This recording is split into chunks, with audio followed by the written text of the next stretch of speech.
Charles Henry Mackintosh nasceu em outubro de 1820, na Irlanda, e desde cedo demonstrou interesse pelo estudo da Palavra de Deus. Criado em um lar religioso, cresceu cercado por influências cristãs, mas foi somente em sua juventude que experimentou uma conversão genuína. Seu desejo de compreender e ensinar as Escrituras se tornou evidente, e ele logo começou a escrever e ministrar sobre temas espirituais. Desde os primeiros anos de sua vida cristã, Mackintosh foi fortemente influenciado pelo movimento dos Irmãos de Plymouth. Ele encontrou nos escritos de John Nelson Darby e outros líderes do movimento um profundo entendimento da doutrina bíblica e da dispensacionalidade. Contudo, diferentemente de Darby, que possuía uma abordagem altamente técnica e acadêmica, Mackintosh se destacou por sua habilidade de expor a palavra de Deus de maneira simples e acessível, tornando as verdades bíblicas compreensíveis até mesmo para os leitores menos instruídos. Seu talento como escritor rapidamente se tornou evidente, e ele começou a publicar uma série de comentários devocionais sobre as Escrituras. Sua obra mais conhecida é Notas sobre o Pentateuco, uma coleção de reflexões sobre os primeiros 5 livros da Bíblia. Nessa obra, Mackintosh procurou apresentar uma interpretação espiritual e tipológica das narrativas bíblicas, enfatizando a graça de Deus e a obra redentora de Cristo. Além de seu trabalho como escritor, Mackintosh também foi um ativo evangelista e pregador.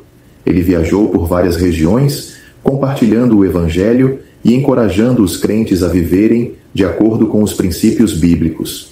Seu ministério atraiu muitos que estavam cansados das estruturas e formalidades das igrejas tradicionais e buscavam uma fé mais autêntica e fundamentada na Palavra de Deus. No entanto, ao longo dos anos, Mackintosh teve uma divergência significativa com John Nelson Darby, líder do movimento dos Irmãos Exclusivos. A principal discordância entre os dois estava relacionada ao conceito de disciplina eclesiástica e a centralização da autoridade dentro do movimento. Darby defendia um sistema rígido de comunhão e disciplina conhecido como a prática das cartas de comunhão, na qual, se uma assembleia decidisse excluir um irmão da comunhão, todas as demais deveriam seguir essa decisão. Para Darby, essa medida era essencial para preservar a unidade doutrinária e a pureza da comunhão cristã. Esse modelo rígido de autoridade tornou-se um marco entre os irmãos exclusivos, que viam essa prática como um princípio divinamente ordenado. Mackintosh, no entanto, discordava dessa abordagem centralizadora. Ele acreditava que cada assembleia local deveria ser guiada pelo Espírito Santo e pela Palavra de Deus, sem a necessidade de uma imposição rígida de decisões externas. Para ele, a unidade cristã deveria ser mantida pelo amor fraternal e pela comunhão genuína, e não por decretos e sanções administrativas. Essa visão o aproximava mais dos irmãos abertos, que enfatizavam a autonomia das assembleias locais e rejeitavam a ideia de uma liderança centralizada que regulasse todas as decisões de comunhão e disciplina. Outro ponto de divergência entre Mackintosh e Darby estava relacionado ao método de ensino e abordagem das Escrituras. Enquanto Darby escrevia de maneira altamente técnica e acadêmica, frequentemente utilizando um estilo denso e complexo, Mackintosh optava por uma exposição clara e acessível, voltada para a edificação prática dos crentes comuns. Sua abordagem pastoral e devocional conquistou muitos leitores que tinham dificuldade em compreender os textos mais elaborados de Darby.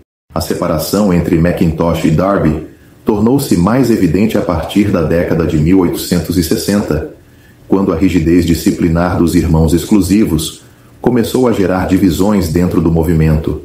Mackintosh, embora respeitasse a profundidade doutrinária de Darby, não podia concordar com um sistema que, em sua visão, limitava a liberdade do Espírito Santo na vida das assembleias. Ele temia que a abordagem de Darby levasse à criação de uma estrutura eclesiástica rígida, semelhante àquelas que os irmãos de Plymouth originalmente haviam rejeitado. Apesar dessa separação, Mackintosh nunca demonstrou hostilidade pessoal contra Darby. Ele continuou respeitando sua obra e seu zelo pela verdade bíblica, mas optou por seguir um caminho diferente, enfatizando a graça, a liberdade do Espírito Santo e a edificação dos crentes de forma mais inclusiva. Seu ministério permaneceu voltado para o ensino bíblico e para o encorajamento dos cristãos na vida prática de fé. Essa controvérsia entre Mackintosh e Darby foi uma das várias divisões que ocorreram dentro do movimento dos Irmãos de Plymouth no século XIX. Enquanto Darby se tornou o líder incontestável dos Irmãos Exclusivos, Mackintosh permaneceu uma figura influente entre aqueles que buscavam uma abordagem mais pastoral e acessível para a comunhão cristã. Seu legado permaneceu como um defensor da autonomia das assembleias locais e da preeminência da graça na vida cristã. Nos últimos anos de sua vida, Mackintosh continuou escrevendo e ensinando, sempre com o objetivo de edificar os crentes na fé. Seu impacto foi significativo não apenas entre os irmãos de Plymouth, mas também entre cristãos de diversas igrejas, que encontraram em seus escritos um guia seguro para o entendimento das Escrituras.